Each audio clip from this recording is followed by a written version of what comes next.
Hi friends, welcome to Telugu cricket chat. IPL 2025లో మరొక block buster match అయితే ఈరోజు మనం చూసాం. నిజంగా ఆర్ఆర్ వర్సెస్ ఆర్సీబీ మధ్య జరిగిన మ్యాచ్లో ఒక క్లోజ్ ఎన్కౌంటర్ అంటే ఎలా ఉంటుంది అనేది మనం ప్రత్యక్షంగా ఈరోజు చూసాం. ఈ సీజన్లో మనకి ఢిల్లీ వర్సెస్ ఎల్ఎస్జీ మధ్య ఒక మ్యాచ్ జరిగింది.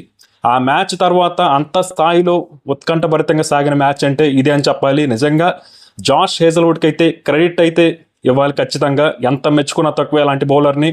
తను ఆస్ట్రేలియా బౌలర్ అయినా ఏ బౌలర్ అయినా సరే తను వేసిన బౌలింగ్ కనుక చూస్తే మాత్రం నిజంగా మెంటల్ మాస్ అని చెప్పాలి.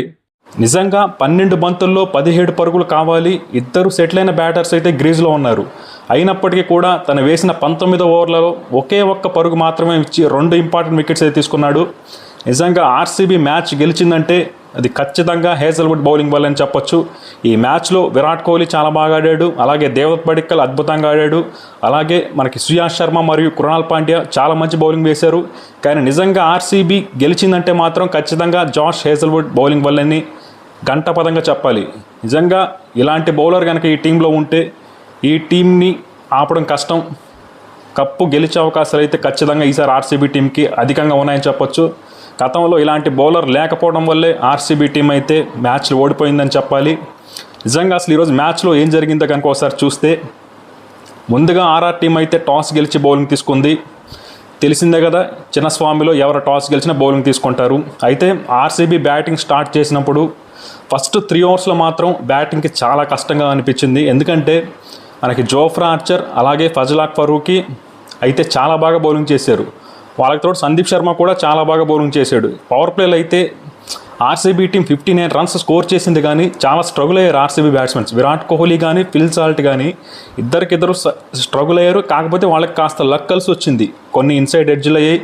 అలాగే మనకి పిచ్లో కనుక చూసుకుంటే టెన్నిస్ బాల్ బౌన్స్ అయితే ఉంది. బాల్ అయితే బ్యాట్ మీదకి ఏమాత్రం కూడా రావట్లేదు. అయినప్పటికీ కూడా విరాట్ కోహ్లీ అయితే చాలా బాగా ఆడాడు. అయితే ఫిన్ సాల్ట్ అయితే మాత్రం ఈరోజు అంత ఎఫెక్టివ్గా కనిపించలేదు. తను ఒక 26 రన్స్ స్కోర్ చేసినప్పటికీ 23 బాల్స్లోనే కొట్టాడు. కాబట్టి ఫిల్ సాల్ట్ అయితే కాస్త ఆఫ్ ద కలర్ అనిపించాడు. కానీ విరాట్ కోహ్లీ మాత్రం ఎక్కడ కూడా కంట్రోల్డ్ అగ్రెషన్తో అయితే ఇన్నింగ్స్ని అయితే ముందుకు తీసుకెళ్లాడని చెప్పాలి. దాంతో పవర్ ప్లేలో ఆర్సీబీకి అయితే 59 రన్స్ అయితే వచ్చాయి. ఆ తర్వాత కూడా చాలా జాగ్రత్తగా ఆడారు. కానీ ఫిల్ సాల్ట్ అయితే మనకి అసరంగ బౌలింగ్లో అయితే ఒక భారీ షాట్ కొట్టబోయి అయితే అవుట్ అయ్యాడు. కానీ ఆ తర్వాత మాత్రం మనకి పడిక్కల్ మరియు విరాట్ కోహ్లీ అయితే చాలా బాగా బ్యాటింగ్ చేశారని చెప్పాలి. నిజంగా వాళ్ళిద్దరు బ్యాటింగ్ చేస్తున్నప్పుడు ఆర్ఆర్ బౌలింగ్లో అయితే అసలు ఎవరికి ఏం అర్థం కాలేదు. వాళ్ళకి అసలు ఏం క్లూలెస్ అని చెప్పాలి. దాంతో 150 రన్స్ పూర్తయ్యే టైంకి కూడా ఆర్సీబీ అయితే 1 వికెట్ మాత్రమే కోల్పోయింది 15 ఓవర్స్లో. 15 ఓవర్ల తర్వాత విరాట్ కోహ్లీ జోఫ్రా ఆర్చర్ బౌలింగ్లో ఒక భారీ షాట్ ఆడబోయి తను అవుట్ అయ్యాడు 70 రన్స్ చేసి. ఇక తర్వాత వెంటనే మనకి పడిక్కల్ అవుట్ అవ్వడం, ఆ తర్వాత రజత్ పతిదార్ కూడా ఫెయిల్ అవడంతో ఆర్సీబీ ఉన్న ట్రబుల్లో పడింది అనిపించడం కాదు, కానీ ట్రబుల్లో పడింది నిజంగా. కాకపోతే టిమ్ డేవిడ్ మరియు జితేష్ శర్మ అయితే లాస్ట్లో కాస్త బాగా ఆడి మనకి ఇన్నింగ్స్ని ఒక 205 పరుగులు వెళ్ళింది అంటే మాత్రం టిమ్ డేవిడ్ మరియు జితేష్ శర్మ వల్లే. అయితే కాస్త అయినప్పటికీ కూడా కాస్త బ్రేకులు పడ్డాయి. ఎందుకంటే 15 ఓవర్లలో ఆర్సీబీ స్కోర్ చూసుకుంటే 150, అంటే 5 ఓవర్లలో కనీసం ఒక 60-70 అయినా కొట్టాలి, ఎందుకంటే వికెట్స్ చేతిలో ఉన్నాయి. కానీ అలా జరగలేదు. ఆర్ఆర్ బౌలర్స్ అయితే లాస్ట్లో బాగానే పుల్ బ్యాక్ చేశారు. అలాగే జోఫ్రా ఆర్చర్ అయితే చాలా మంచి బౌలింగ్ చేశాడని చెప్పాలి. తను లాస్ట్ ఓవర్లో కూడా ఆల్మోస్ట్ ఒక 7 రన్స్ 6 రన్స్ ఇచ్చాడు. దాంతో ఓవరాల్గా చూసుకుంటే ఆర్సీబీ ఇన్నింగ్స్ అయితే 205 పరుగుల దగ్గర అయితే ముగిసింది. ఇక తరువాత బ్యాటింగ్ స్టార్ట్ చేసిన ఆర్ఆర్ టీంకి అయితే చాలా మంచి స్టార్ట్ అయితే వచ్చింది. మనకి యశస్వి జైస్వాల్ అయితే విరుచుకుపడ్డాడని చెప్పాలి. నిజంగా వాళ్ళకి ఆర్సీబీ టీం అయితే పవర్ ప్లేలో 59 రన్స్ కొడితే మనకి ఆర్ఆర్ టీం అయితే ఆల్మోస్ట్ 70 పైన కొట్టింది. యశస్వి జైస్వాల్ అయితే 19 బాల్లోనే 49 రన్స్ అయితే స్కోర్ చేసి అయితే అవుట్ అయ్యాడు. నిజంగా జైస్వాల్ కనుక ఇంకా కాసేపు కనుక ఉండుంటే మ్యాచ్ అనేది కాస్త ఎర్లీగానే ముగిసిపోయేదని చెప్పాలి. అయితే మనకి ఇంపాక్ట్ ప్లేయర్గా వచ్చిన సూర్యవంశీ మాత్రం ఒక 16 రన్స్ అయితే కొట్టాడు 12 బాల్స్లో. ఓకే. ఇక ఆ తర్వాత రియాన్ పరాగ్ కూడా పర్లేదు, అంత ఫాస్ట్గా ఏం ఆడలేదు, తను స్లోగా ఆడాడు, ఒక 26 అంత కొట్టినట్టున్నాడు. కాకపోతే వీళ్ళకి ధ్రువ్ జురెల్ మాత్రం చాలా మంచి బ్యాటింగ్ చేశాడని చెప్పాలి. తనైతే లాస్ట్ వరకు నిలబడ్డాడు, కానీ మ్యాచ్ని అయితే ఫినిష్ చేయలేకపోయాడు మరొకసారి. ఇక్కడ షిమ్రాన్ హిట్మేర్ ఫెయిల్ అవ్వడం మరొకసారి, ఇవేవి ఆర్ఆర్ టీంకి అయితే కలిసి రాలేదు. ఎందుకంటే వాళ్ళకి లాస్ట్ 2 మ్యాచెస్లో కూడా చాలా క్లోజ్గా వచ్చి ఓడిపోయారు. మరి ఢిల్లీకి అగైనెస్ట్గా అలాగే లక్నోకి అగైనెస్ట్గా ఆల్మోస్ట్ క్లోజ్గా వచ్చిన మ్యాచ్లే ఓడిపోయారు. ఇక్కడ కూడా సేమ్ అంతే, ఆల్మోస్ట్ వాళ్ళ పాకెట్లో ఉన్న మ్యాచే. కాకపోతే ఇక్కడ మనం అంతేకాకుండా ఒకసారి మనం ఆర్ఆర్ బ్యాటింగ్లో చూస్తే వీళ్ళు 9 ఓవర్స్లో ఆల్మోస్ట్ 110 రన్స్ అయితే కొట్టారు. అంటే ఆర్సీబీ టీం అయితే ఫస్ట్ 10 ఓవర్స్లో 83 అంత కొట్టింది అంతే. కానీ ఆర్ఆర్ టీం అయితే ఫస్ట్ 9 ఓవర్స్లోనే 110 కొట్టారు. ఆ తర్వాత మాత్రం నెక్స్ట్ 4 ఓవర్స్లో ఆర్సీబీ బౌలర్స్ అయితే చాలా బాగా పుల్ బ్యాక్ చేశారు. నెక్స్ట్ 4 ఓవర్స్లో 9 to 13 ఓవర్స్లో ఈ 4 ఓవర్స్లో అయితే ఆల్మోస్ట్ రన్నే బాల్ లెక్కనే ఆర్ఆర్ బ్యాటర్స్ అయితే స్కోర్ చేశారు. అంటే కృణాల్ పాండ్యా మరియు శ్రేయాస్ శర్మ అయితే ఇద్దరు కూడా చాలా బాగా బౌలింగ్ చేశారని చెప్పాలి. ఇక్కడ 16 ఓవర్స్ కంప్లీట్ అయ్యేసరికి రెండు టీమ్స్ అయితే గేమ్లో ఉన్నాయి. అంటే ఆర్సీబీ బ్యాటర్స్ 16 ఓవర్స్కి ఎంత స్కోర్ చేశారో ఆర్ఆర్ బ్యాటర్స్ కూడా అంతే స్కోర్ చేశారు. కానీ 17th ఓవర్లో బౌలింగ్కి వచ్చిన జాష్ హేజల్వుడ్ అయితే మరొకసారి అద్భుతంగా బౌలింగ్ చేసి 6 రన్స్ మాత్రం ఇచ్చి వికెట్ తీసుకున్నాడు. దాంతో మళ్ళీ ఆర్సీబీ టీం అయితే గేమ్లోకి వచ్చింది. ఆ తర్వాత మనకి 18 బాల్స్లో 42 రన్స్ ఎంతో కావాలి. అయితే భువనేశ్వర్ కుమార్ మాత్రం ఆ ఓవర్లో అయితే చాలా రన్స్కి వెళ్ళిపోయాడు. నిజంగా 18th ఓవర్లో అయితే భువనేశ్వర్ కుమార్ ఆల్మోస్ట్ ఒక 22 రన్స్ అయితే ఇచ్చాడు. దాంతో కంప్లీట్గా మ్యాచ్ అనేది ఆర్ఆర్ వైపు అయితే టర్న్ అయింది. ఇక మనకి 12 బాల్స్లో 17 రన్స్ మాత్రమే కావాలి. అక్కడ గ్రీజ్లో ధ్రువ్ జురేల్ ఉన్నాడు, అలాగే శుభం దుబే ఉన్నాడు. కాబట్టి ఈజీగా మ్యాచ్ని ఫినిష్ చేస్తారు అనుకున్నాం. కానీ నిజంగా హేజల్వుడ్ అయితే అదరగొట్టాడని చెప్పాలి.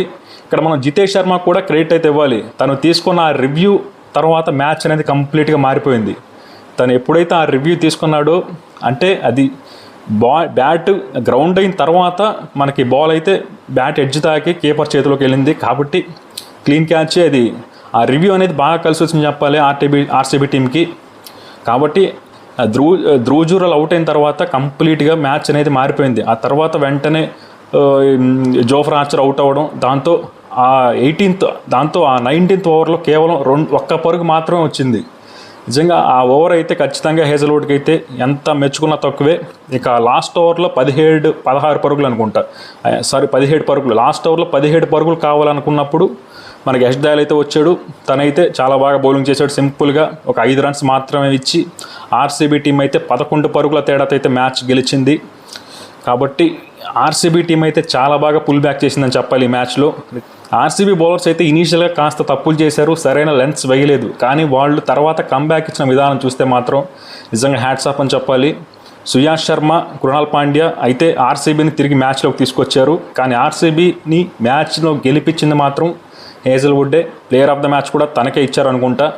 అంతేకాకుండా హేజల్వుడ్ బౌలింగ్లో మనం చూస్తే 4 ఓవర్లు వేసి 33 పరుగులు అయితే ఇచ్చాడు, 4 వికెట్స్ తీసుకున్నాడు. అందులో 15 డాట్ బాల్స్ వేసాడు బాస్. నిజంగా 15 డాట్ బాల్స్ అంటే మామూలు విషయం కాదు T20 ఫార్మాట్లో. అందులో తను వేసిన మొదటి 2 ఓవర్లలో 26 పరుగులు ఇచ్చాడు. కానీ తను వేసిన ఆఖరి 2 ఓవర్లలో కేవలం 7 పరుగులు మాత్రమే ఇచ్చాడు. అంటే ఎంత బాగా పర్ఫామ్ చేశాడో డెత్ ఓవర్స్ ఇంకా మనం అర్థం చేసుకోవచ్చు. కాబట్టి ఈ మ్యాచ్లో ఆర్సీబీ టీం అయితే ఒక థ్రిల్లింగ్ వికెటరీ అయితే కొట్టింది. హోమ్లో వాళ్ళు ఈ సీజన్లో మొదటి మ్యాచ్ అయితే గెలిచారు. వరుసగా 3 మ్యాచ్లు అయితే ఓడిపోయారు. ఈ మ్యాచ్లో కూడా ఓడిపోతారని అయితే ఫ్యాన్స్ అయితే చాలా వరకు డిసప్పాయింట్ అయ్యారు. కానీ నిజంగా క్రెడిట్ అయితే హేజల్వుడ్కి, అలాగే విరాట్ కోహ్లీ మరియు దేవదత్ పడిక్కల్, అలాగే శ్రేయాస్ శర్మ, కృణాల్ పాండ్యా వీళ్ళకైతే ఇవ్వాలి. అలాగే ఆర్ఆర్ టీంలో కూడా జోఫ్రా ఆర్చర్ చాలా బాగా బౌలింగ్ చేశాడు. అలాగే యశస్వి జైస్వాల్ చాలా బాగా ఆడాడు ఇనిషియల్గా. అలాగే ధ్రువ్ జురేల్ కూడా మంచి బ్యాటింగ్ చేశాడు, మ్యాచ్ ఫినిష్ చేయలేకపోయాడు. కానీ కాబట్టి వీళ్ళంతా చాలా బాగా పర్ఫామ్ చేశారు. ఫైనల్గా ఆర్సీబీ అయితే హోమ్లో తమ జింక్స్ని అయితే బ్రేక్ చేసిందని చెప్పాలి. మరి ఈ గెలుపుతో ఆర్సీబీ టీం అయితే పాయింట్స్ టేబుల్లో 3rd ప్లేస్కి అయితే వెళ్ళారు తిరిగి. మొత్తం 9 మ్యాచెస్లో 6 విక్టరీస్తో ఆర్సీబీ టీం అయితే టేబుల్లో 3rd ప్లేస్లో ఉంది.